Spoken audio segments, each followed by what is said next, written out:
Good to see everybody. How are we doing? Good, good. Well, it's an amazing privilege to be here in Jaipur. I'm thrilled to address the Ananta Center's India-U.S. Forum, and I'm thrilled to have you all here with me. Thanks to all of you, the business leaders, decision makers, and of course the students for being here. And thanks to our great team at the U.S. Embassy for everything that you guys do for our country. In the United States, we're proud of the deep connection between our nations, between India and the United States. Prime Minister Modi, as most of you probably know, was one of the first visitors welcomed into the Oval Office during President Trump's second term. And like President Trump, the Prime Minister inspires remarkable loyalty because of the strength of his belief in his people and in his country. Now, we're so grateful for Prime Minister Modi's hospitality as well as the reception that he and everyone else in this country have given us on this first trip for me to India. This is my first time visiting the birthplace of my wife's parents, and she's, of course, in the front row there. There you are, Usha. Thank you. She's a bit of a celebrity, it turns out, in India, I think more so than her husband.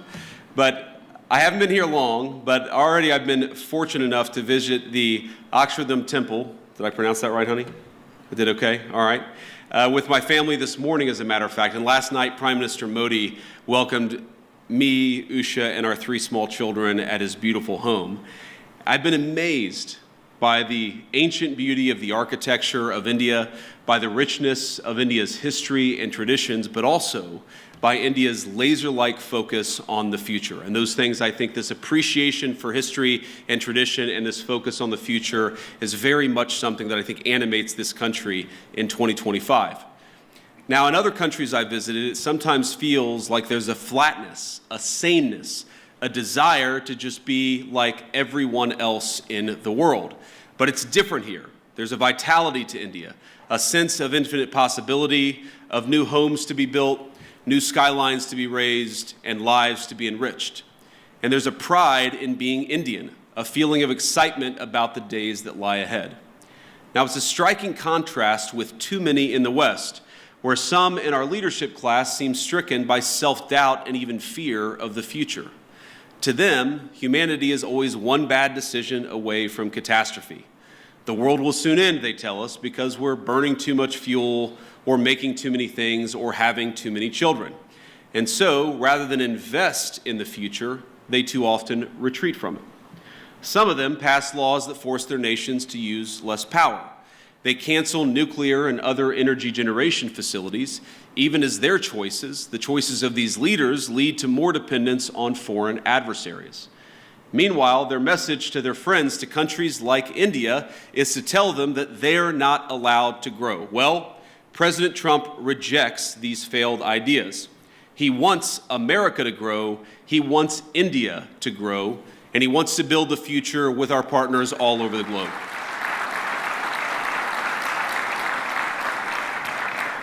And when I look at this audience, or when I visit this incredible country over these last couple of days, I see a people that will not be held back. Now, the most profound responsibility I believe that all of us have is not to ourselves, but to the next generation, to make sure we leave them with a better society than the one that our parents and our grandparents gave us. And this is the world that America seeks to create with you. We want to build a bright new world, one that's constantly innovating, one that's helping people to form families, making it easier to build, invest, and trade together in pursuit of common goals. Now, I believe that our nations have much to offer one another. And that's why we come to you as partners looking to strengthen our relationship. Now, we're not here to preach that you do things any one particular way. Too often in the past, Washington approached Prime Minister Modi with an attitude of preachiness, or even one of condescension. Prior administrations saw India as a source of low-cost labor on the one hand, even as they criticized the Prime Minister's government, arguably the most popular in the democratic world. And as I told Prime Minister Modi last night, he's got approval ratings that would make me jealous. But it wasn't just India. This attitude captured too much of our economic relationship with the rest of the world. So we shipped countless jobs overseas and with them, our capacity to make things, from furniture, appliances, and even weapons of war. We traded hard power for soft power, because with economic integration, we were told, would also come peace through sameness. Over time, we'd all assume the same sort of bland, secular, universal values, no matter where you lived. The world was flat after all. That was the thesis, and that was what they told us.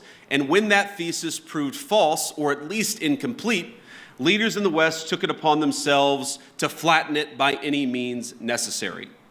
But many people across the world, and I think your country counts among them, they did not want to be flattened. Many were proud of where they came from, their way of life, the kind of jobs they worked, and the kind of jobs their parents worked before them. And that very much includes people in my own country, the United States of America. Now, some of you are aware of my own background. I actually didn't plan to talk about my background at all until last night at dinner, while my children mostly behaved. We gave them an A- for behavior with the Prime Minister. The Prime Minister said, "I have one request.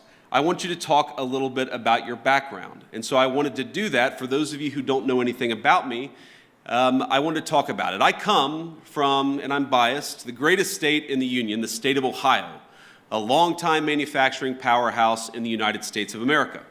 My home specifically is a place called Middletown.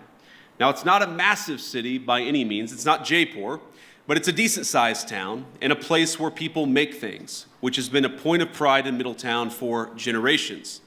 It's filled with families like my own, some of whom called us hillbillies, Americans who came down from the surrounding hills and mountains of West Virginia, Tennessee, and Kentucky to cities like Middletown in pursuit of the manufacturing jobs that were creating widespread prosperity for families all across America. They came to Middletown in search of what we call back home the American dream. In Middletown, my parents raised me. My grandparents raised me. They taught us to work hard, they taught me to study hard, and they taught me to love God and my country and always be good to your own. My granddad, who I called Papaw growing up, he typified that. Late into life, he worked as a steelmaker at the local mill, and I know India has a lot of those. Papaw's job gave him a good wage, stable hours, and a generous pension. All that allowed him to support not just him and my grandmother, but his own daughter and grandkids with him. Now, by the time I came around, money was awfully tight, but he worked hard to make a good living for all of us. Now, I know Papaw and Mamaw were grateful for the way of life their country made possible. Their generation bore witness to the formation of America's great middle class.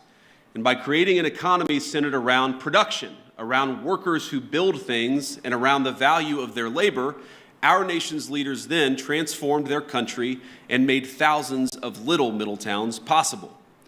The government supported its labor force.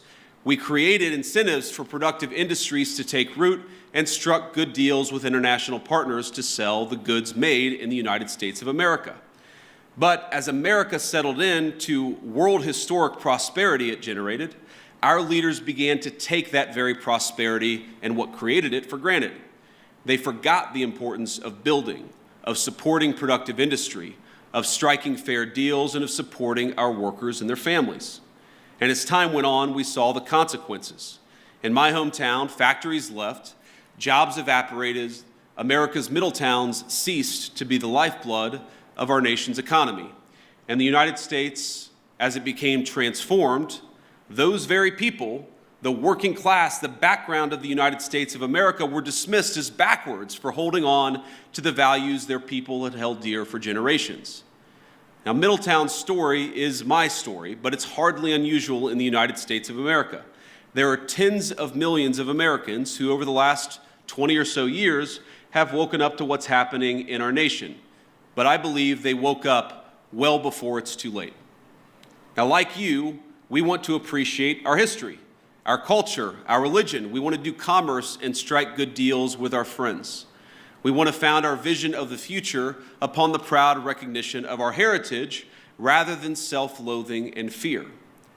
I work for a president who has long understood all of this, whether through fighting those who seek to erase American history or in support of fair trade deals abroad. He has been consistent on these issues for decades. And as a result, under the Trump administration, America now has a government that has learned from the mistakes of the past. It's why President Trump cares so deeply about protecting the manufacturing economy that is the lifeblood of American prosperity and making sure America's workers have opportunities for good jobs. As we saw earlier this month, he will go to extraordinary lengths to protect and expand those opportunities for all Americans. And so today I come here with a simple message. Our administration seeks trade partners on the basis of fairness and of shared national interests.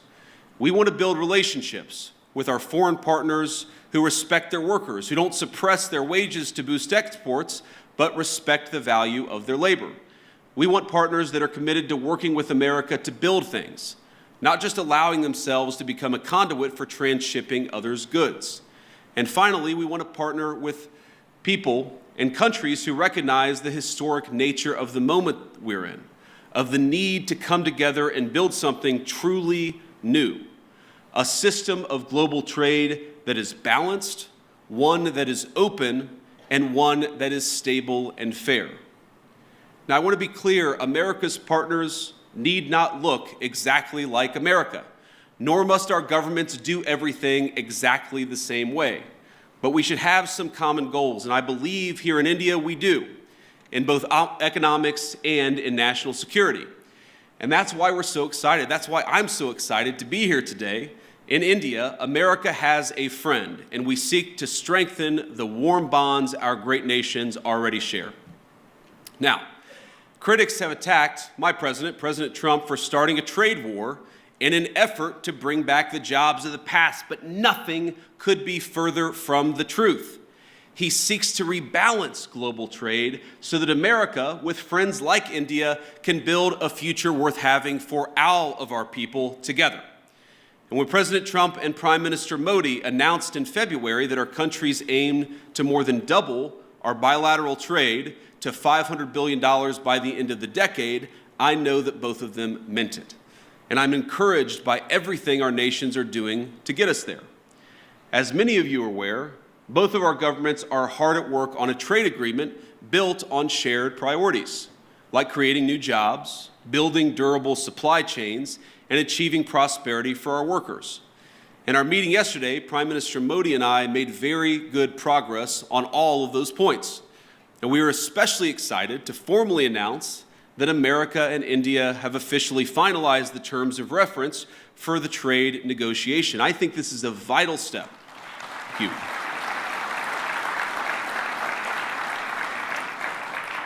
And I believe this is a vital step toward realizing President Trump's and Prime Minister Modi's vision, because it sets a roadmap toward a final deal between our nations. I believe there is much that America and India can accomplish together. And on that note, I want to talk about a few areas of collaboration today, how India and the United States can work together. First, perhaps most importantly, to protect our nations. Second, to build great things. And finally, to innovate the cutting-edge technologies both our countries will need in the years to come. Now, on defense, our countries already enjoy a close relationship, one of the closest relationships in the world. America does more military exercises with India than we do with any other nation on earth. The U.S.-India Compact that President Trump and Prime Minister Modi announced in February will lay the foundation for even closer collaboration between our countries. From javelins to Stryker combat vehicles, our nations will co-produce many of the munitions and equipment that we'll need to deter foreign aggressors. Not because we seek war, but because we seek peace, and we believe the best path to peace is through mutual strength.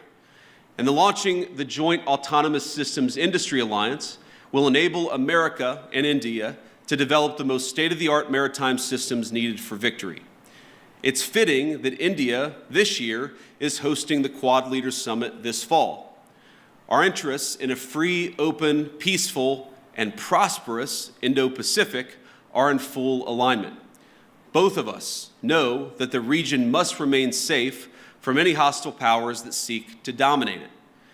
Growing relations between our countries over the last decade are part of what led America to designate India a major defense partner, the first of that class. This designation means that India now shares with the UAE a defense and technology infrastructure and partnership with the United States on par with America's closest allies and friends. But we actually feel that India has much more to gain from its continued defense partnership with the United States, and let me sketch that out a little bit. We, of course, want to collaborate more. We want to work together more, and we want your nation to buy more of our military equipment, which, of course, we believe is the best in class. American fifth-generation F-35s, for example, would give the Indian Air Force the ability to defend your airspace and protect your people like never before. And I've met a lot of great people from the Indian Air Force just in the last couple of days. India, like America, wants to build, and that will mean that we have to produce more energy. It's more energy production and more energy consumption. And it's one of the many reasons why I think our nations have so much to gain by strengthening our energy ties. As President Trump is fond of saying, America has once again begun to drill, baby, drill. And we think that will inure to the benefit of Americans, but will also benefit India as well. Past administrations in the United States of America, I think motivated by a fear of the future, have tied our hands and restricted American investments in oil and natural gas production. This administration recognizes that cheap, dependable energy is an essential part of making things and is an essential part of economic independence for both of our nations. Of course, America is blessed with vast natural resources and an unusual capacity to generate energy, so much that we want to be able to sell it to our friends like India. We believe your nation will benefit from American energy exports and expanding those exports. You'll be able to build more, make more, and grow more, but at much lower energy costs. We also want to help India explore its own considerable natural resources, including its offshore natural gas reserves and critical mineral supplies. We have the capacity and we have the desire to help. Moreover, we think energy co-production will help beat unfair competitors in other foreign markets. But India, we believe, can go a long way to enhance energy ties between our nations. And one suggestion I'd have is maybe consider dropping some of the non-tariff barriers for American access to the Indian market. Now, I've talked about this, of course, with Prime Minister Modi. And look, President Trump and I know that Prime Minister Modi is a tough negotiator. He drives a hard bargain. It's one of the reasons why we respect him. And we don't blame Prime Minister Modi for fighting for India's industry. But we do blame American leaders of the past for failing to do the same for our workers. And we believe that we can fix that to the mutual benefit of both the United States and India. Let me give an example. American ethanol, we believe made from the finest corn in the world, can play a tremendous role in enhancing our partnership. And I know our farmers would be delighted to support India's energy security ambitions. We welcome the Modi government's budget announcement to amend India's civil nuclear liability laws, which currently prevent U.S. producers from exporting small modular reactors and building larger U.S.-designed reactors in India. There's much that we can create, much that we can do together. We believe that American energy can help realize India's nuclear power production goals, and this is very important, as well as its AI ambitions. Because as the United States knows well, and I know that India knows well, there is no AI future without energy security and energy dominance. And that brings me to my final point of collaboration. I believe that the technological collaboration between our countries is going to extend well beyond defense and energy. The U.S.-India Trust Initiative that President Trump and Prime Minister Modi have launched will be a cornerstone of the partnership in the future. It'll build on billions of dollars of planned investments that American companies have already announced across India. In the years to come, we're going to see data centers, pharmaceuticals, undersea cables, and countless other critical goods being developed and being built because of the American and Indian economic partnership. And I'll say it again, I think that our nations have so much to gain by investing in one another. America investing in India, and of course, India investing in the United States of America. And I know that Americans, our people, are excited about that prospect, and that President Trump and I are looking forward to stronger ties. Americans want further access to Indian markets. This is a great place to do business, and we want to give our people more access to this country. And Indians, we believe, will thrive from greater commerce from the United States. This is very much a win-win partnership. It certainly will be far into the future. And as I know this audience knows better than most, neither Americans nor Indians are alone in looking to scale up their manufacturing capacity. The competition extends well beyond cheap consumer goods and into munitions, energy, infrastructure, and all sorts of other cutting-edge technologies. I believe that if our nations fail to keep pace, the consequences for the Indo-Pacific, but really the consequences for the entire world will be quite dire. And this, again, is where India and the United States have so much to offer one another. We've got great hardware, the leading artificial intelligence hardware in the world. You have one of the most exciting startup technology infrastructures anywhere in the world. There's a lot to be gained by working together. And this is why President Trump and I both welcome India's leadership in a number of diplomatic organizations, but of course in the Quad. We believe a stronger India means greater economic prosperity, but also greater stability across the Indo-Pacific, which is, of course, a shared goal for all of us in this room, and is a shared goal for both of our countries.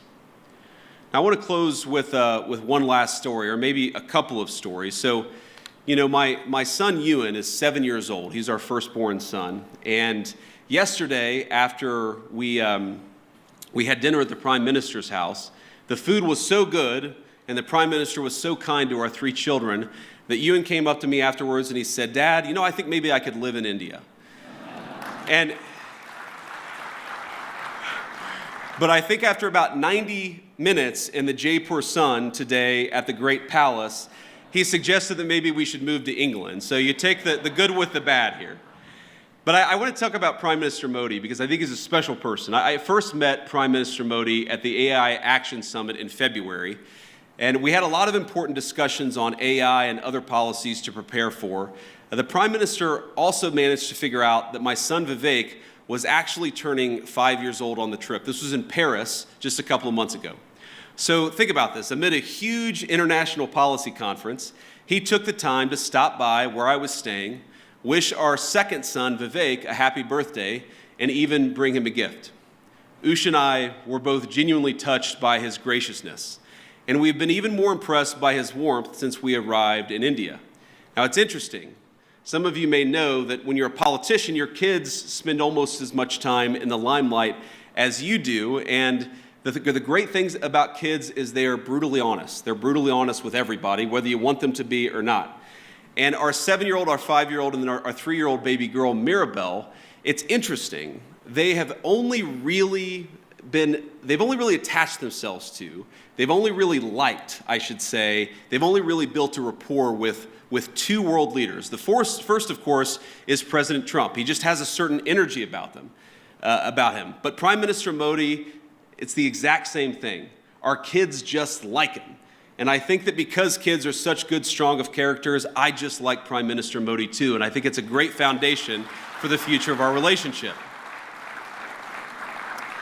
I could tell when Prime Minister Modi came over a couple of months ago, and I believe today that he is a serious leader who has thought deeply about India's future prosperity and security, not just for the rest of his time in office, but over the next century. And I want to end by making a simple, overarching point. We are now officially 1/4 into the 21st century, 25 years in 75 years to go. And I really believe that the future of the 21st century is going to be determined by the strength of the United States-India partnership. I believe, thank you. I believe that if India and the United States work together successfully, we are going to see a 21st century that is prosperous and peaceful. But I also believe that if we fail to work together successfully, the 21st century could be a very dark time for all of humanity. So I want to say, it's clear to me, as it is to most observers, that President Trump, of course, intends to rebalance America's economic relationship with the rest of the world. That's going to fundamentally will cause profound changes within our borders in the United States, but of course with other countries as well. But I believe that this rebalancing is going to produce great benefits for American workers. It's going to produce great benefits for the people of India. And because our partnership is so important to the future of the world, I believe President Trump's efforts, joined, of course, by the whole country of India and Prime Minister Modi, will make the 21st century the best century in human history. Let's do it together. God bless you, and thank you for having me.